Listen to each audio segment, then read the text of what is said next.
Today, we are talking about 2947 10th Street West, which is a property that will generate an estimated 8.9% ROI.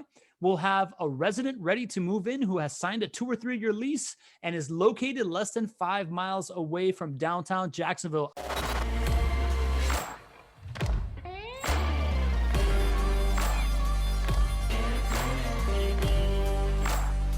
You know what? We're just going live right now. It's the Thursday edition of the Not Your Average Investor Show, the JWB Rental Income Property of the Week. My name is Pablo Gonzalez. I'm your host. And with me today is a co-host, the man that they call Ice. He is the CEO of JWB. He's the coach. He is the business builder, Adam Eiseman. Welcome, Adam. How you doing, man? I'm doing wonderful. I'm grateful Lee Bishop filled in the week for Mr. Cohen. I let everybody down without the expletives, if you will. You know, I think there's space for everybody here to be themselves. And Lee Bishop is really good at carrying the flag. So I want you in your strike zone. You know what I mean? All the support. Let's do it. all the support. That's why we got the community, man. So again, thank you for joining us in the community. We got Ken Moline is in the house, a former star of the Not Your Average Investor Show. You all know that this is an interactive show. 2 ways to interact. One is to interact with each other through the chat that we also get to see. The trick there is that when you first opt in, it's only defaulted to talk to me and Adam. So you want to hit the drop-down button, put it on panelists and attendees, and that way everybody else can interact with what you're saying. There's a lot of shared wisdom from really, really experienced real estate investors that show up here every single week, the Not Your Average Investor family. So we want you to be seen and heard and be able to comment in there. And second is if you want questions happening here on screen, you get the chance to pick the brain of the CEO of JWB. So we want you asking questions. For that, you use the Q&A. That you pop that open on the right side of the screen, put your question in there. That's the best way for me to keep track of it because as you can see, the chat already moves really, really quickly. You don't want me to go cross-eyed. And the best part is that if you put it in the Q&A, the sales team sees it. So if there is a relevant thing that we can help you with, they'll reach out to you and they'll get you that answer. And last but not least, if you want to follow along today, we are going to be popping open the JWB Property of the Week guide, and you can download it yourself and play along at jwbinventory.com. That's jwbinventory.com. I'm going to post that here in the chat. So give you a couple minutes to go check it out while I do what I told you all that you should be doing, which is pick Adam's brain. Adam, talk to me. You ready, man? I had to get that all out of my system. I had to exercise the demons there, man. Tell me what's going on, man. Give me an update on JWB's Q1, right? Like we're a month into Q2, which is nuts. How did the first quarter of the year go? Anything notable? Talk to me. Yeah, it was a banner quarter for the business, and we feel really fortunate. A lot of things aligned, and the teams performed in an incredible pace. You know, really, we knew going into the new year, given everything you and Greg talk about each and every Tuesday and Thursday about the inventory supply, the demand for tangible assets, the potential risk of inflation, and a hedge against it, and so forth and so on. That the demand of a real estate property was ultimately going to drive all of our business. So. I mean, literally, I do a presentation each and every year to the entire team about what we're going to accomplish in the year. I always start with acquisitions, and I said this year I just can't because sales is driving everything. So the demand on the sales side has just created absolutely everything for us. So we're on pace to buy and sell over 1,000 homes in 2021 after Q1, which is unheard of. I feel like everybody has just really risen to the challenge to produce that, which is really awesome. It'll be interesting to see if we can keep the pace on the available inventory to offer that and to get to that number on the back end.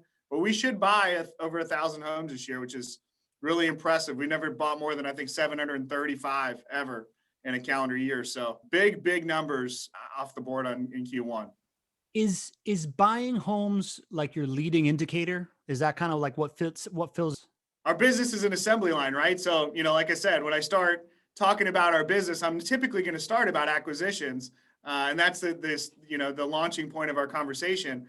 This year, again, it's just been kind of in reverse where the explosion in the sales demand has kind of just made everything else that much more pressure packed. So, but yes, acquisitions is definitely the leading indicator. Ultimately, that's going to set you up for today, tomorrow, and certainly years down the road. So we're looking at filling inventory buckets for many years to come. So we're looking at, existing properties for immediate value, infill lots for the next 6 to 24 months, land development projects for the next, 24 to 48 months. So, I mean, we're constantly evaluating ways to fill each one of those, buckets, if you will, for future inventory opportunities for our client base. Awesome, man. And I got a couple stats here along the other lines, right? You got acquisitions Q1, you got 245 properties, right? Well, you're saying you're on pace to eclipse 1,000. Yeah. Private lending, you raised 6.6 million. Leasing, you rented 324 homes. Property management, renewed 320 leases. Sales, sold 151 turnkey properties, and service has 104 repeat and referral sales. Are those all kind of astronomical? Are any of those in line with normal, or are they all just off the chain?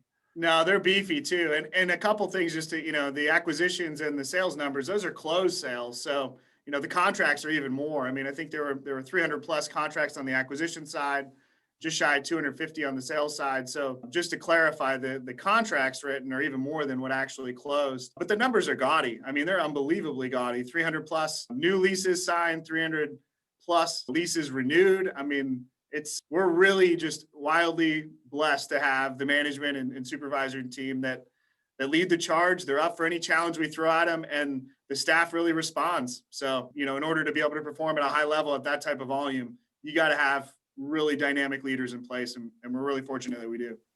Yeah. So I think an article came out a couple of days ago, right? Like Greg posted it in our group. If you're not part of our Facebook group, go to jwbfacebookgroup.com, join us in the group. We put stats of, all sorts of stuff and 2,700 other investors, right? Like I'll put that in the chat, but it said that Jacksonville is the second fastest growing city in the United States. And it was like Salt Lake City and Jacksonville both were at like 11%. And then the next tier was like at 6% and below. Is that what's driving the rental renewals and stuff like that? Or what does that number drive?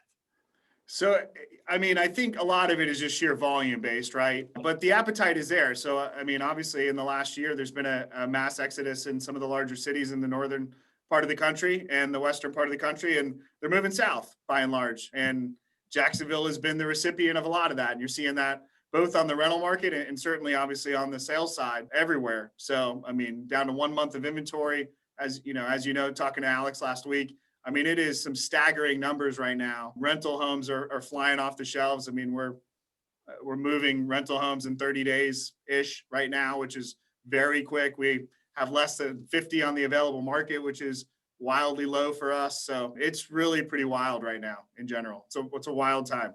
That's 50 out of like 3,000 plus, right? Just under 4. Yeah. Under 4. So yeah, about 3950.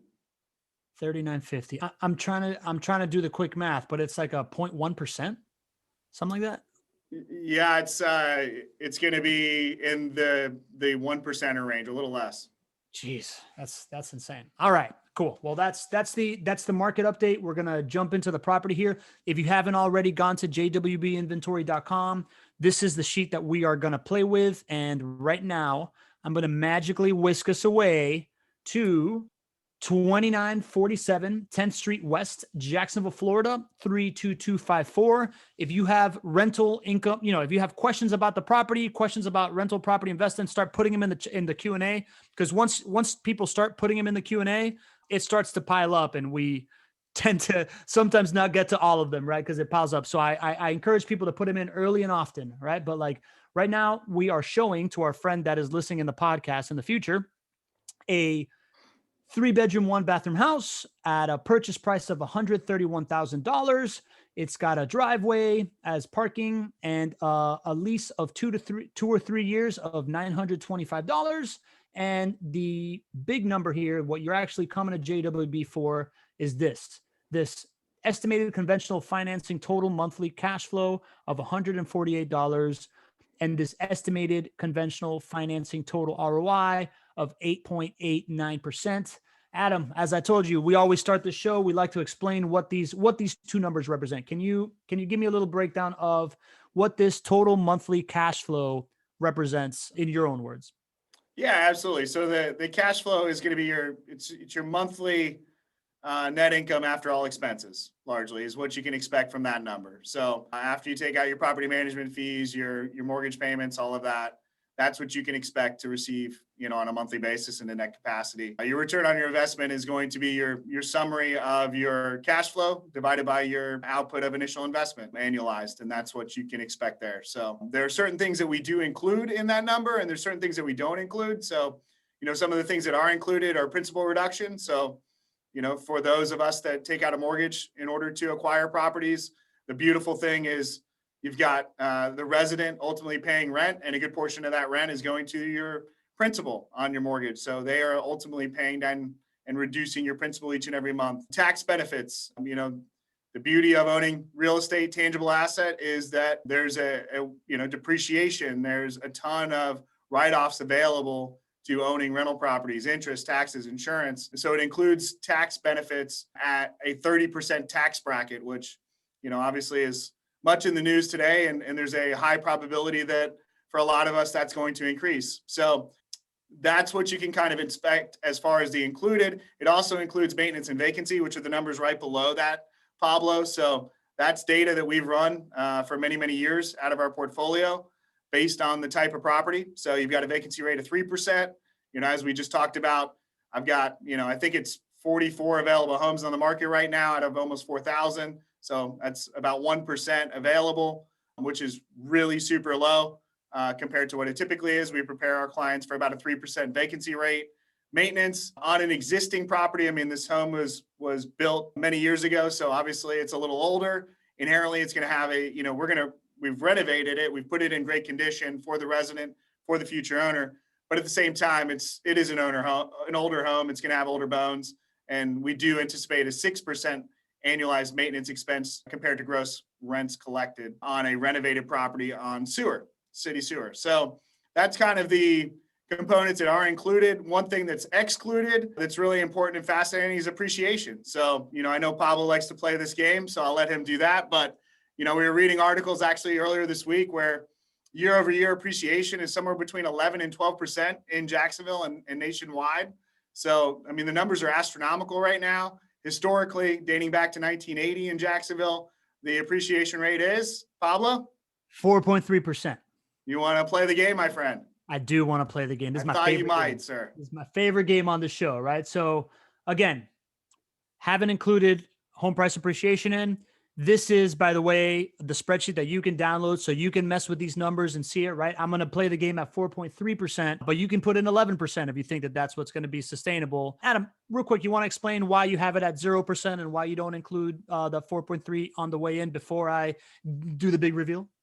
Yeah, I mean, there's a couple things that we inherently want to set up to be able to, so the best thing I can say about JWB is we take such a vested interest in the client's performance. We have a ROI tool every single month that updates how we're doing versus the projection when you bought the house. I mean, I don't know of many other turnkey providers or to some degree, even private placement funds that don't compare, projected versus actual on a monthly basis to your benefit to be able to hold ourselves accountable. So we want to build in a couple buffers. So appreciation is certainly a buffer that we build in. Interest rate is certainly a buffer that we'll typically build in. And there's a couple others that we have, throughout that. Obviously, we want to make sure we set you up for success to outperform. Currently, the vacancy expense is something that we're outperforming. So there's a couple things that we want to do to set ourselves up for success because we want to hold ourselves accountable to hitting that number, that 8.89% that you're buying day one. We want to make sure that we can look back in 5 years and say, how do we do? Yeah. That famous core value of under promise, over deliver. And you can't, dictate exactly how long people hold it and whether they can get that appreciation rate and think about it long term. But if you're thinking about it long term and you hit that 4.3% appreciation rate, boom, goes up to 24.52%, which to me is, my favorite little trick on the spreadsheet. But can you explain in your own words why that happens, why it goes from like 8.89 and I add just 4.3%, why it jumps 16% like that? Yeah, I mean, so you start talking about 4.38% on your sales price of 131 year over year compounding, and it gives you a great opportunity, obviously, for additional equity. So upon sale, now, we always talk to clients and there's selling expenses associated that wouldn't, be captured in that 24.52% day one. But yeah, that's exactly right. I mean, it's a significant component to owning real estate is the opportunity for home price appreciation, which is in today's climate, a virtual certainty here in the next couple of years. Yeah, definitely. And at the end of the day, you see the conventional financing jump up higher than the rest of it because of the power of leverage, right? Which is like this trick that I hadn't really understood yet. You want to kind of explain how leverage works? Yeah, well, I mean, leverage is a beautiful thing, right? I mean, you're using someone else's money to acquire an asset. So, and the way that returns are wired, certainly the least amount that you put down and put out of pocket, the greater opportunity the return is going to be typically. So, and the way that leverage is structured on real estate is it's so wildly affordable right now, somewhere in the 3.5% to 4.5% range for an investment property.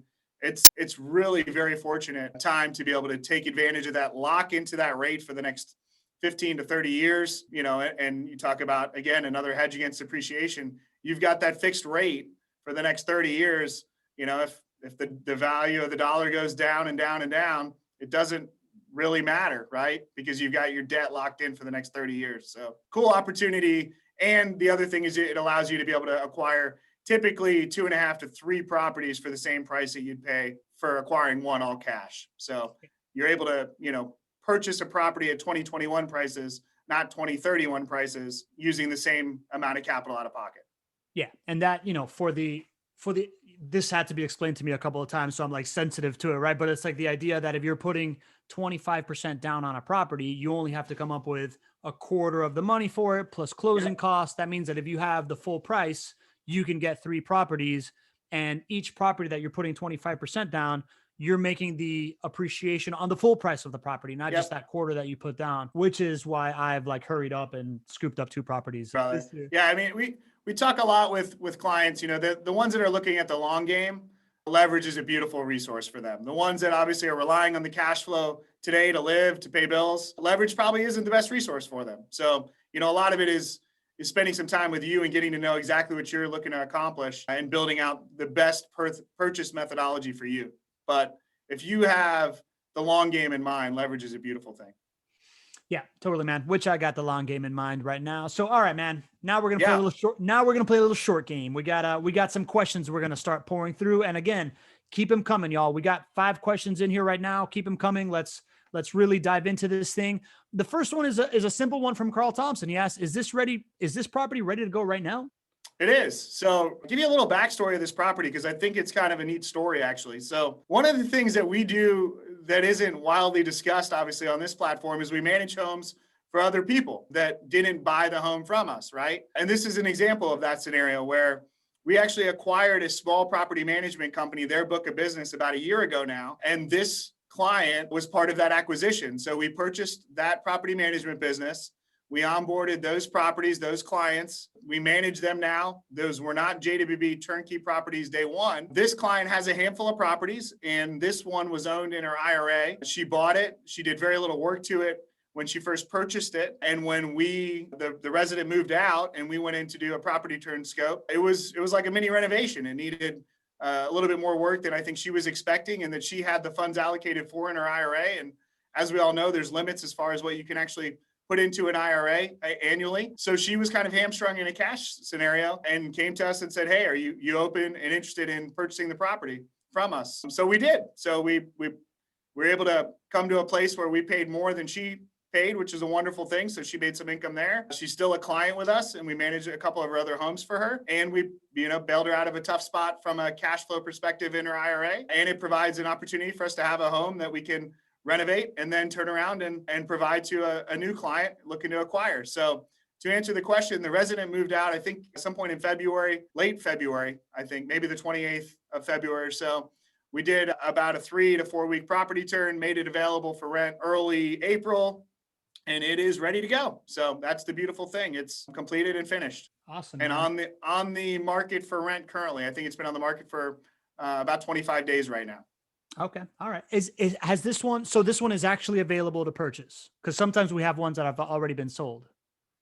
It was acquired earlier this week, yes. Okay. To burst the bubble. to be Yeah. that guy.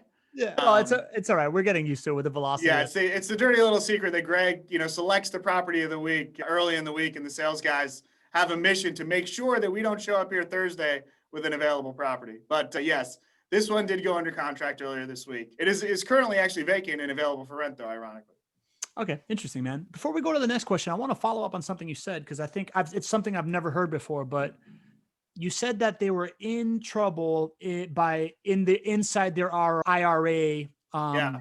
cash flow. Can you describe? You don't have to say this situation specifically, but how does someone get in trouble in their IRA that could lead to something like this? Because we get a lot of questions about this. Like, Yeah. investing So, in I their mean, IRA. this is a cool thing. One of the things working with us, we'll make sure that when you're acquiring and using funds within an IRA to purchase a property, whether it be through a non-recourse loan or an all cash purchase in your IRA, we want to make sure that you have reserves built up in there. And I think it's really important because it's not as easy to just come up with cash in a tax deferred or tax free environment. There are limits as far as what you can contribute each and every year by the IRS. So, if it's a Roth, it's going to be a little bit less, which is, going to be paying all the taxes out of the gate.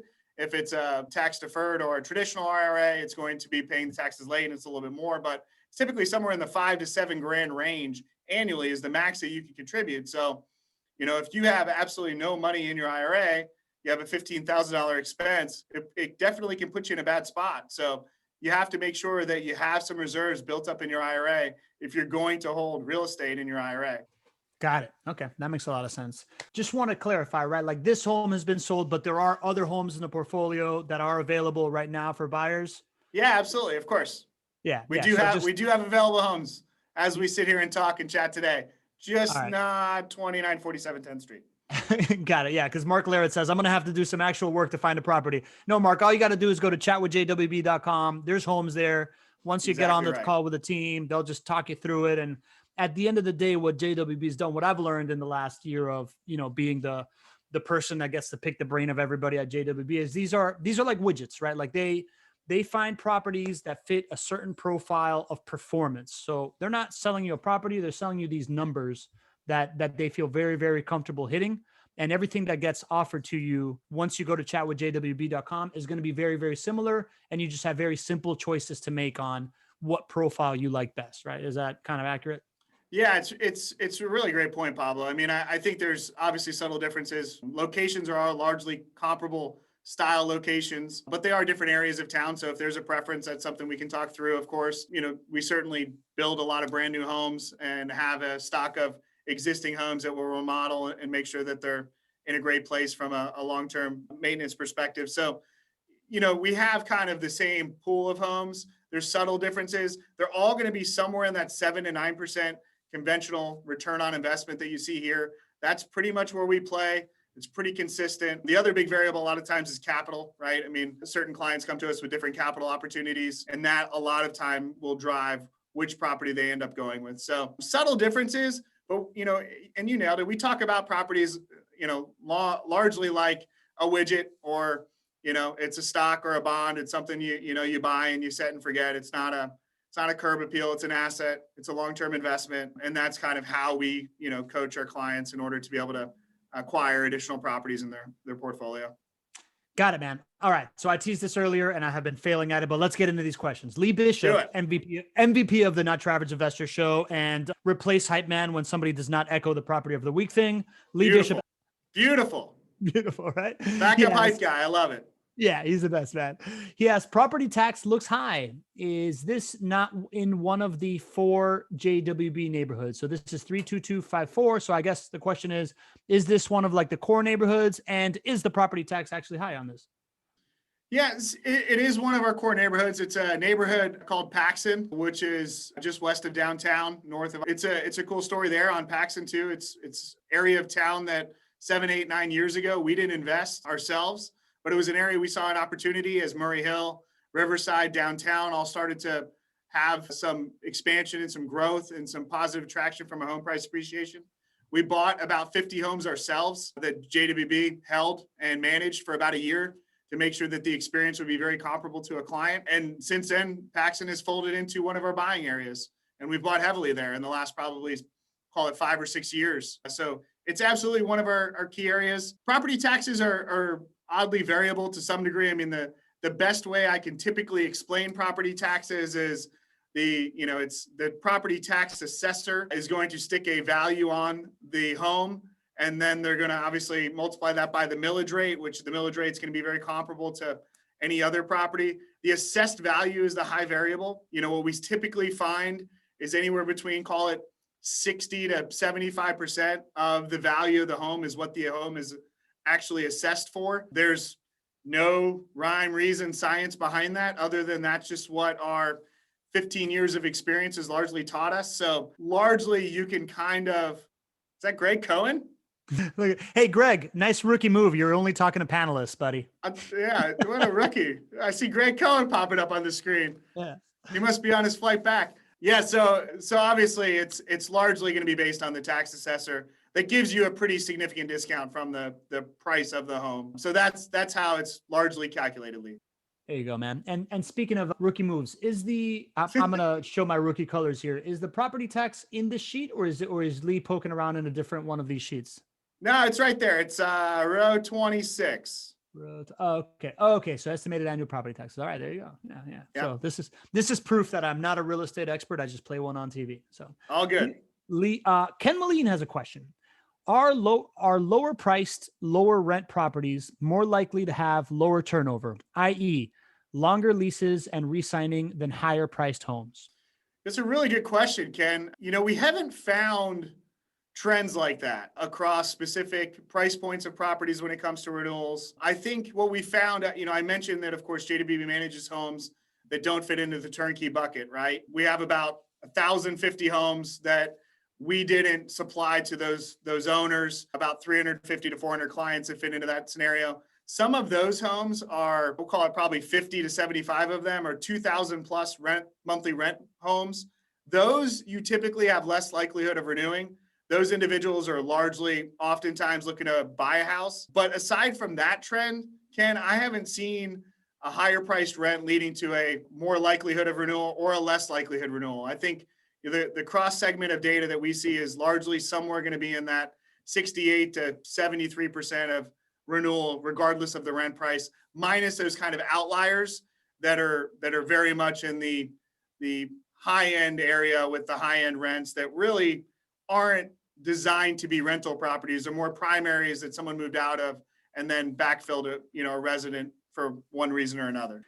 And that is, for clarification, that is within your population of homes, right? And that's because JWB plays in a certain spectrum that caters to a certain income level and job profile type, right? Like there is something about higher priced homes once you get beyond like JWB's upper echelons of investment, where renting a home is more of like a lifestyle decision and less of a necessity, right?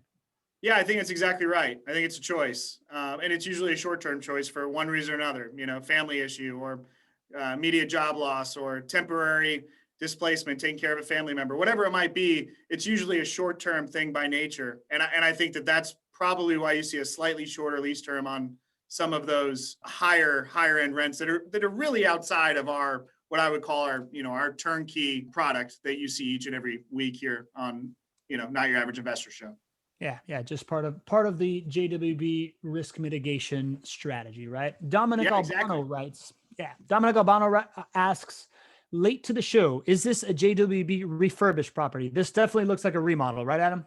Yeah, exactly right. So it is a JWB refurbished property. It was one that it was resident occupied for a while when we bought the property management company last July. The owner did a little bit of work to it prior to moving in a resident, but very, very much something that we've done here in the last 2 months to make sure that it's in our standard and in our condition.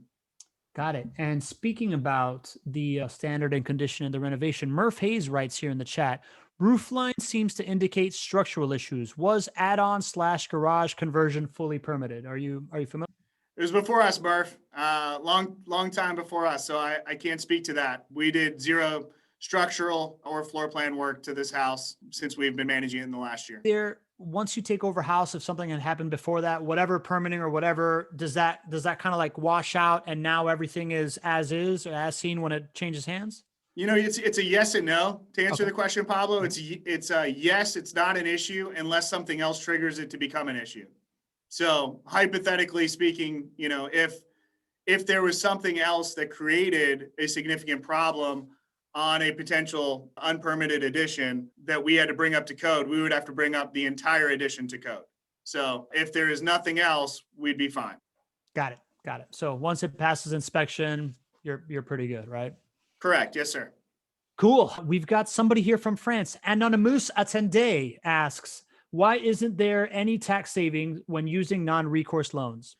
Because non-recourse is typically going to be purchased within your self-directed retirement account. So obviously it's a tax-free or tax-deferred account. So there's not going to be any tax savings available to you because it's already within a tax-friendly environment. Got it. Yeah. So these non-recourse loans are pre-tax dollars that people are using to spend on this. So therefore, you've already got the tax savings on the front end. Is that kind of how I understand that?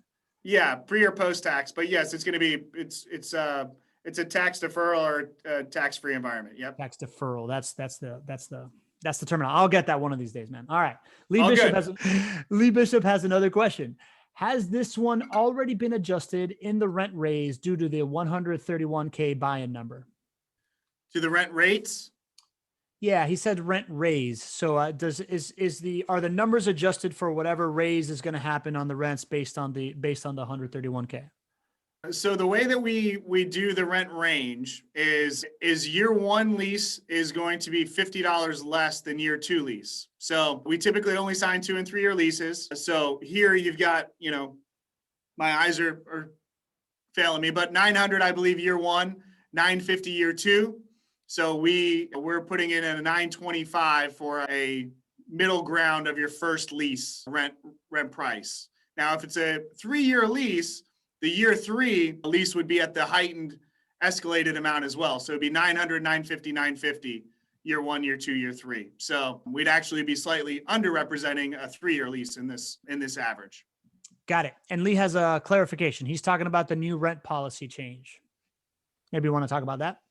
Yeah, so I think that's kind of along the same line. So one of the things we did adjust recently was originally we would, for a 3-year lease, we'd freeze the rent for the first 2 years and then raise the rent $50 on year 3. And we've just recently made that switch on a 3-year lease to where years 2 and 3 both experience the increase. I believe that's what Lee is probably talking about. That was something we rolled out to start Q2. Well, nice. All right. We got a couple more here. Roger Evans asks, what is the average rent for the Jax area that you have investment homes? So our average rent across our 3,900 plus homes is right around $1,200. So that's what you can kind of expect. And obviously a lot of that is product size, location, a lot of variables that go into that. But average rent for us is about $1,200. Got it. So average rent is around $1,200. This one is $925. So this is one of the homes on the lower end of the price range. You can get in with less money, buy this home. Exactly right. Yep. So, someone with limited capital looking for a higher ROI, this would be a great opportunity for them to add to their portfolio. Reasons why this would be on the lower end of the scale. It's a 3-1, a little bit less square footage. Location plays a little bit into that equation as well. But those are the big variables: bed, bath, and square footage, and obviously no covered parking. Got it. All right. Margaret Smith has a question. So if we go online to your listing of properties, we can see the inside, any list of what was done with the rehab, any estimate of what might need to be done in future roof, floor, refinish, etc. So I think that's kind of like 3 parts of, can we see the inside if we go online? And then can you see the remodel? And then is there other stuff that needs to be done, kind of thing, I think, to categorize that. Yeah. So one thing we're doing, obviously it's a unique time for us. We're 100% transparent, Margaret, to answer your question. So it's more of a timing thing. Most of the homes that we encounter in today's climate are yet to be completed. So they're largely mid-construction one way or another. So at the time they're being sold, there's not much really to show off. Now, of course, we show you the scope of work. We show you what's going to be done to the house, if it's an existing product. So you have that at the time of purchase. That said, you're not going to have pictures or videos or things of that nature in most cases. This is an aberration. This is available on our rental homes, website right now. You could absolutely see pictures and video on this. And of course, a list is provided post renovation in order to define exactly what was accomplished and completed on the job. So that's readily available by our sales and service team at all times. We want to be as transparent as possible. Pictures and videos are pretty tough though. We're buying based on numbers right now, to be 100% candid. There you go. And I think within that question is this like estimate of what might need to be done in future roof, floor refinish, et cetera. The way I understand it, y'all kind of have like a standard package of the way that you turn over a home. Yeah. Do you want to kind of speak to what to expect, what have to happen? Like maybe speak to the package of how you turn it over and what will have to happen later? Yeah, of course. I mean, so for us, we're trying to, obviously, as we talked about earlier, we're in this together, right? So, we're one of the few turnkey providers. We're tracking and measuring our performance against this spreadsheet for many, many years to come. So we want to make sure that we're setting you up for success with the product that you're receiving at time of purchase. So, we're going to tackle the most critical items. So the things that are going to be the most costly for you throughout are the things that we're going to try to address right out of the gate. Obviously, 4 points is the easiest place to start, which is, roof, electrical, plumbing, and mechanical. So want to make sure that all of those are built to last, built to limit your, capital expenditures for the long term. We put hard surface flooring in almost all of our homes, which we actually just recently upgraded to a floating plank flooring now, which is really pretty neat. It's a similar aesthetic look, but a better product, which is really cool. We've upgraded our paint actually just recently to one that can actually be cleaned during the property turn, or at least that's the hope. We'll see, as time progresses, but we've tested it and we've tried it, and it is a more durable, more lasting, and more sustainable paint product. So, our goal is very much to make sure that we hit that maintenance number that we're providing on the spreadsheet, and we're doing everything we can at the outset to make sure that's happening while we own the property. Yeah. And back to what we talked about a little bit earlier, right? This maintenance rate number is based on the 3,000 data points that y'all have been tracking for the last 16 years. So, and you test everything before you roll it out. So you feel real good about these numbers that you hit. That's awesome, man. All right. Let's ask Shadrach. Shadrach has a question that I'm not sure exactly what Shadrach means. And Shadrach, feel free to clarify, but the question is, hi, which properties are most likely to be profitable and what are managed properties? I think we can attack this question from, is there kind of a standard profitability that you can expect here, or are there ones that are more or less profitable? And what are managed properties? Maybe you can just explain how you manage the properties and how all this is a turnkey operation, that it's completely in-house. Yeah, absolutely. So the beautiful component to our business is we're all in-house, we're all under one roof, we're all working for similar goals. So, you got JWB Real Estate Capital, Construction Group, and Property Management, all working together for the client, for the resident, for the vendor, and for the community. And that's really kind of what we do, right? So to answer your question, as far as a turnkey product, we're building and we're remodeling homes that we then make available to sale as a rental property to our client base. As we started the show with Pablo, as you could tell, 50+% of our sales is coming from existing clients. Thank you so much. Obviously, that's a reflection of how we're performing, and it's the greatest compliment you can quite, easily pay us. So we appreciate that. So that's kind of the business model. We manage it long-term beyond the sale though. So, the beautiful thing is, back when we started this in 2010, what we found is you'd be working with a real estate agent out of the gate to buy the home, source the home. They'd help you do that. Then you'd work with a general contractor to remodel or build the home. They would do that. And then you'd find a property manager that would property manage the home, and they would do that. And then something happens with the home and you get into this wonderful finger pointing game. Well, who's responsible? Is it the property manager? Is it the contractor? Is it the real estate agent that didn't represent the property correctly out of the gate? Is it a resident that maybe isn't, fully truthful and transparent? What is the true issue? And we learned this the hard way with our own portfolio out of the gate. I mean, we had 36 rental properties when we started this ourselves, and it was very difficult to find the true accountable partner that we were looking for. So when we back in 2010 said, we're going to start selling investment properties to the public consistently and routinely, we said, we've got to do this ourselves. And we got to do it to where there's only one finger to be pointed, and that's at JWB. And, we don't get it right 100% of the time. I mean, there's no denying that Some of the time we underperform, but we're going to be a responsive ear. We're going to care. We're going to listen. We're going to be willing to get better. We're going to make incremental changes to make sure that your voice is heard and that, the service experience is favorable and the output and the performance and the ROI in the long run is very healthy. And a profitability component to that question, you can expect a 7 to 9% for a levered purchase is the best answer to the profitability nature. Now, your cash flow is going to, obviously be fluid somewhere between that, $125 to $200 range typically. As the rent price typically goes up, the sales price goes up, and therefore there's a little bit more cash flow, but your return goes down. So it's kind of a double-edged sword there in that capacity. So that's what you can expect from a profitability perspective. I think the last piece of that question, if memory serves me right, is what are JWB managed homes?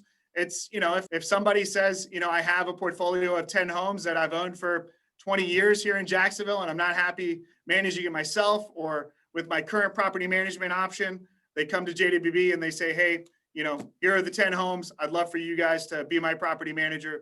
And they hire us to simply do just that. You handled that question beautifully, Ice. Thank you, sir. Nice, man. Yeah. Trying to compartmentalize it the best I could there. You made that look easy, man. I was digesting it all. It was good. I understood, number one, having come from the construction world myself, and the difference between design build and having a general contractor and an architect and an engineer and having one person to point at, right? Like just within the construction process is really valuable. Here in the life of an asset, having one person that is responsible for the whole thing adds a ton of value. The idea that the returns are all pretty constant based on purchase price, 7 to 9% ROI.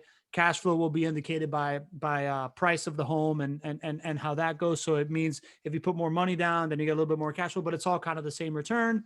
And then last but not least, you do have a property management department that if somebody has a home already existing and they want you to take care of it, they just want the best property manager in town, they go to JWB. All right. So I got a couple more questions.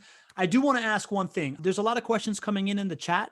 And that makes it really, really hard for me to keep track of. And I really don't want to miss them. So if you could do me the favor of putting the questions in the Q&A, I really appreciate it.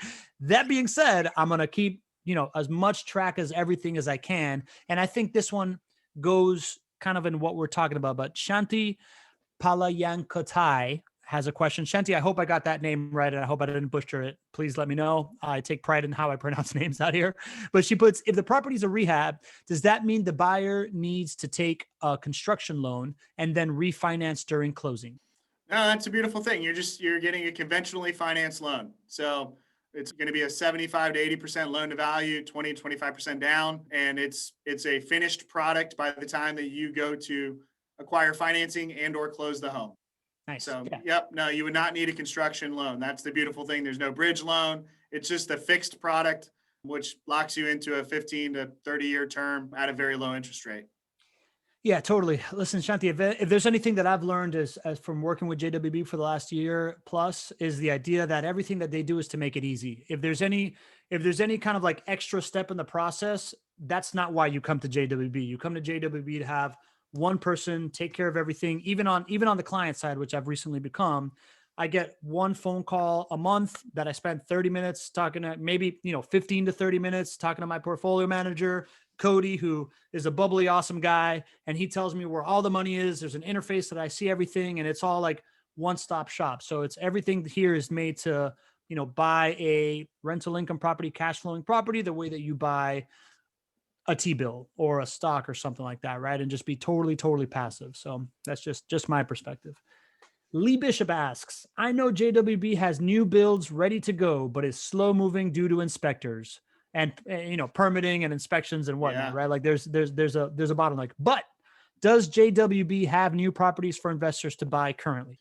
Yeah, we do. So Pablo, when you and I first started talking here, right before we went live, you asked the question, where am I spending all my time? And I told you it's heavily geared in the new construction world right now. Doing everything I can to advance all of I was telling them we have 850 properties currently in the pre-construction process right now. 250 of those are at the building department awaiting permit approval for us to be able to start the build. So my goal is real simple on that side. I want to advance incrementally on every single one of those 850 properties each and every week. And if we do that, then we're going to consistently have inventory available for our clients for many, many months and years to come. So to answer the question directly, Lee, yes, we have properties available for sale today, new construction, actually probably slightly more new construction than existing stock today. So we do. There you go. And this kind of goes with it. But Leo from California, welcome back, Leo. Good to see you in here, man. He says, is this home rented / has a tenant already? Sorry, I got to answer a call from work and missed that part of the show. So is this home already rented out with a tenant? No, so it's actually not. It's been on the market for about 25 days on the rental market. It is not rented out just yet. So we don't have a resident scheduled for move-in. I think, right now we're averaging just over 30 days from market to move in. So that's going to happen soon. I would imagine that it's going to rent out shortly, and it certainly will rent out before this client closes on this property. That's right. Cash flow positive on day one, right? That's the goal. All right. Margaret Smith has a question. Margaret, first of all, thank you so much for moving your question from the chat to the Q&A so that I don't have to miss it, but I really appreciate that effort.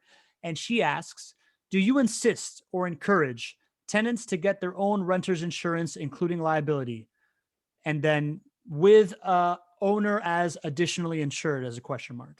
So we don't insist or demand, we encourage. So it's part of the lease signing packet. It's part of the discussion during lease signing. It's heavily encouraged, but it is not mandatory. So, and I think a lot of this candidly is going to be regional, right? So, Margaret, I don't know, if you're familiar with owning rental properties, if and where you do in the country, but most of the residents that we encounter, if we mandated it, it would be an obstacle that would create some challenges as far as being able to rent the property. We strongly encourage it. We give them direct contact information for insurance to make it very user-friendly for them. And it is heavily mentioned throughout the course of the lease signing experience, but it is not mandatory. There you go. Good answer. And yeah, Margaret Smith's been on the show plenty. I get the sense that she's a very savvy investor that does it in other parts of the country. So great question, Margaret. Appreciate that. Carl Thompson asks, how are lumber prices affecting the building process and overall cost in respect to ROI? Carl, you're speaking my language, bud. Talk about something that's been a painful experience the last several months and really dating back to the fall even. Lumber expenses, they're legitimately up 350% year over year right now. So the cost to build is rising heavily, and I think builders are kind of in a situation where you can take two avenues. You can get into a standoff with the lumber producers and suppliers and basically hold firm in hopes that they reduce their price, or you just kind of do the best you can to mitigate some of the expense. And of course, that's going to get paid forward to the end user, which is going to be the buyer. So it's not a dollar for dollar pay it forward. I can promise you that. A lot of it is being weathered on our shoulders, and the profitability of our homes that we're selling is going down. And that's just the reality of what we've incurred recently. And certainly with some of the supply chain issues that really started at the beginning of COVID, and now they've expanded beyond just supply chain issues into potential inflation concerns, potential really price fixing, all sorts of variables in play. So it's a wild time in the construction world. So obviously, Carl, sounds like you have a pretty good pulse on it. You know what we're dealing with. But the simple answer is we're doing the best we can. We are making the decision to be able to supply homes, to be able to continue to start even in the face of additional expenses from our builders left and right. There you go. Yeah, we had Alex on the show last week, and he was talking about this like OPEC situation that's happening. It's insane. That's crazy. It's insane. Alex, to his credit, we're exploring everything. From metal framing to Herky walls to whatever can be done to maybe not rely as much on an expensive framing package. We're not entirely closed off to it, but we have not found that magic equation just yet. So at the moment, we're just taking it on the chin and doing the best we can. Yeah. If you are interested in hearing behind the scenes of what is happening with lumber prices in Jacksonville, check out last week's show with Alex Zafakis that we call Jacksonville Insider Secrets. All right. So KP Rajan has a two-part question, two questions. I just learned to read. KB Rajan has two questions here. One, does new construction require property management services? Why don't you answer that, and then I'll go into question two. So does new construction require property? The answer is no, technically. We can, in theory, sell the home, and then at the end of the day, it's your decision to hire us or not. It's been a long time since the client has not hired us day one as part of the sales process. There are some kind of outlier properties that JWB will do where we'll sell to an owner occupant. And of course, there's not any property management there. But the expectation and the value add is really the vertical integration. So I would strongly encourage anyone looking to acquire a property with JWB, you should go into it with the expectation that we are the best property manager for you. And largely because we're in the game with you. We want you to succeed, and no other property manager is going to have that type of vested interest. The other thing is from a client ROI tool that we talked about earlier.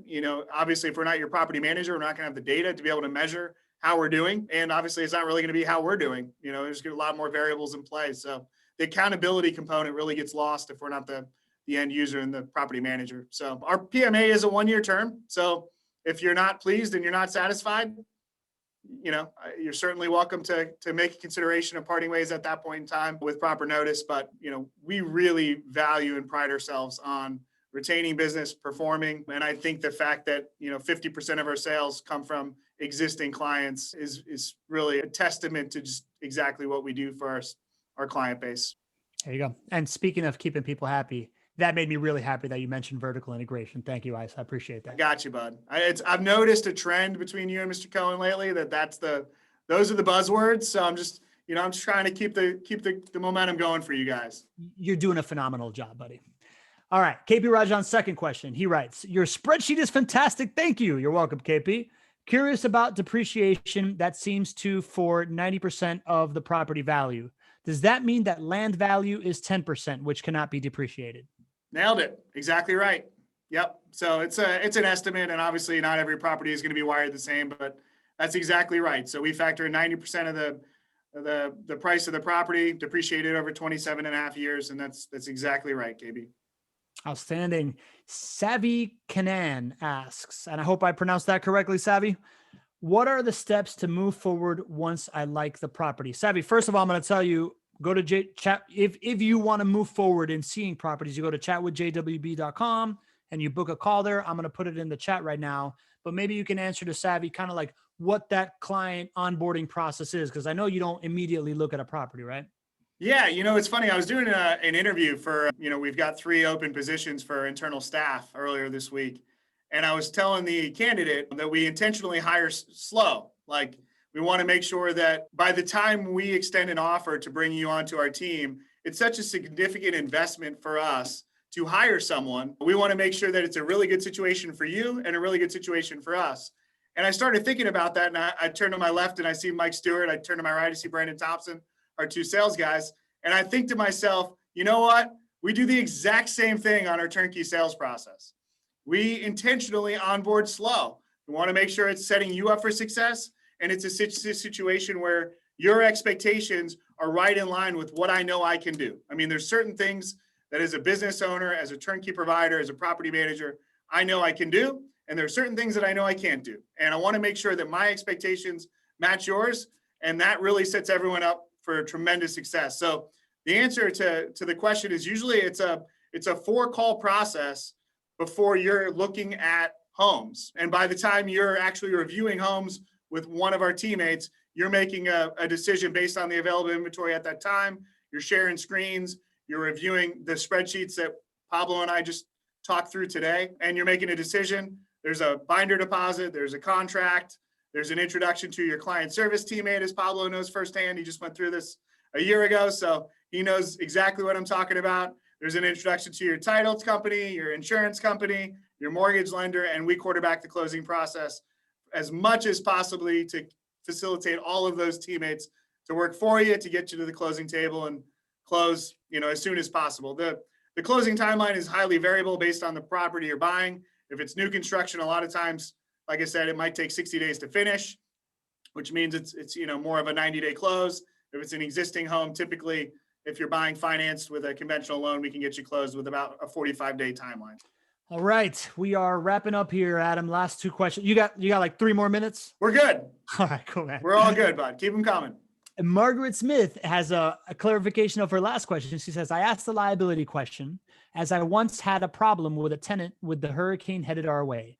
Texting suddenly, what have you done to protect our stuff? Kind of shook me that I, as a landlord 60 miles away, was expected to keep them and their stuff safe. Can you kind of talk about, if you want, feel free to talk about hurricane preparedness, but also just that gap.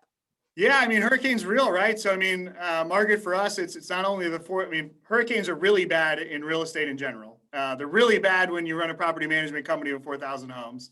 And it's wildly bad when your majority of your client base is relying on national news media to be able to provide you with what's really happening. So fully understand your concern. I get it. Certainly live it. We have a pretty cool process, actually. So 5-6 years ago, we went through a couple seasons in a row with significant hurricanes up here in the northeast Florida. Fortunately, none of them hit us directly, but certainly created some challenges. So, we notify all residents of specific asks of them to do prior to the hurricane. We have all of our field staff driving through the majority of our neighborhoods, going by the houses that are mid-construction to tie and button up those materials, look at the homes that are resident occupied to make sure that the residents have largely followed suit. And then of course, we're going to alert you as soon as we possibly can. We have staff that works through the storm. We have hotspots, we have cell phones, we have vendors that obviously are wildly loyal to us because of the volume that we do. They're put on alert. They know that their number is going to get called. We obviously buy plywood to board up any windows. The tree companies are key. The roofers are key. And then just general handymen. So, and then our clients are made aware pretty routinely. So, typically you'll hear from us. It'll be either me or Greg. 9 out of 10 times it's sending you out notification, text, email, phone call, blast, whatever it might be. This is what we're really seeing in Jacksonville. Forget the news media. This is real life, good, bad, or otherwise. And we're trying to stay in contact as much as possible. We typically ask that our clients do give us about 3 to 5 days post hurricane to be able to evaluate their property, make sure that there's not anything substantial there as we're siphoning through all the work orders and the resident phone calls and so forth and so on. So it does take a little bit of time on the back end to be able to truly provide the ultimate visibility or transparency I'd like to do, but that is the reality of the situation. So we pull some strings. We use the trump card for the hurricane, if you will. Yeah. Listen, I one of the things that I've realized from answering hurricane questions, which come up on the show often, is the idea that because JWB is kind of the 8,000-pound gorilla in the residential construction industry here, right? You start like, what is it, like $3 million worth of projects a month or something like that? Yeah, having that kind of purchasing power means that the contractors that are getting pulled every which way are gonna answer your call first during a hurricane, right? Like I came from the construction industry, building hospitals, and the biggest game in town was a hospital, a healthcare company down in South Florida called Baptist, also that exists down there. And when they pick up the call because they have an emergency, all of our resources would go there because they were our biggest buyer, right? So like having that army that you do constant work with, as opposed to somebody that has a startup here or there that isn't always building homes and it's only calling on handymans, is a major trump card, string to pull, whatever you want to call it. It's huge, and it's not one you can do often, but a hurricane's the time to do it. So absolutely. Correct. Yeah. And as a JWB vendor, I know that you guys aren't always asking for favors, but when you ask, you give, because you guys give so much.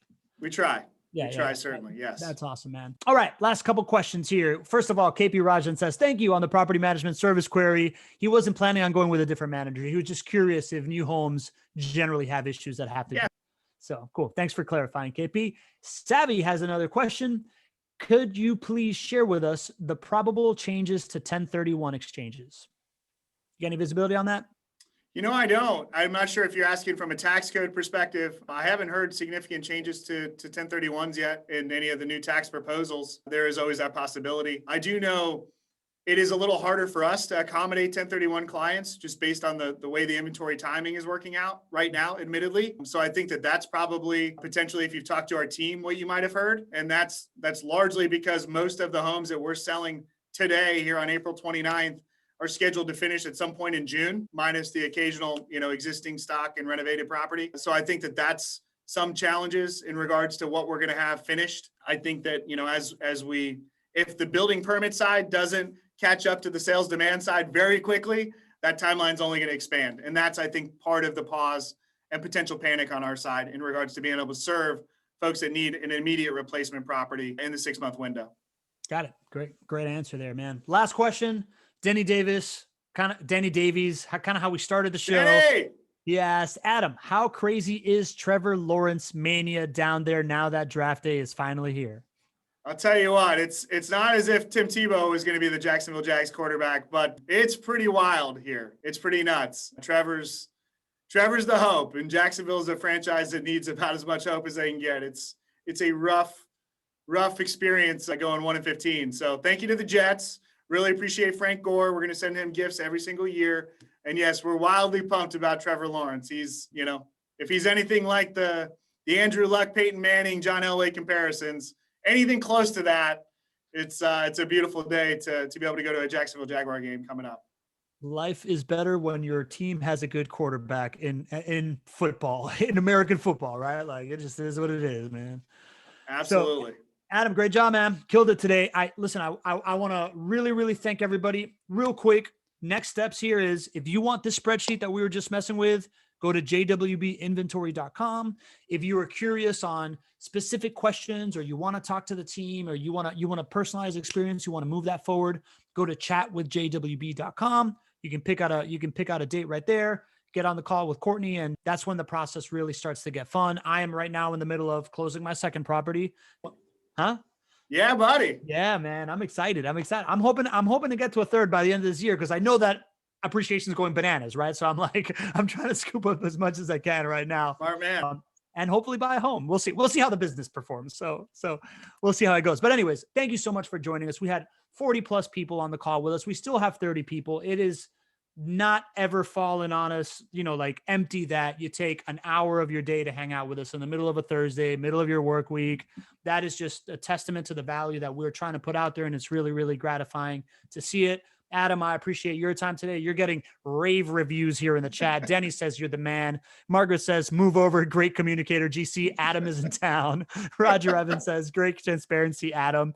I think Lee Bishop had a great compliment for you here a little while ago, but I can't scroll up because I'm going too fast right now. Nadeem writes, good show as usual. Thank you, Pablo and Adam. Have a great day, y'all. Scott Belote says, great show, guys.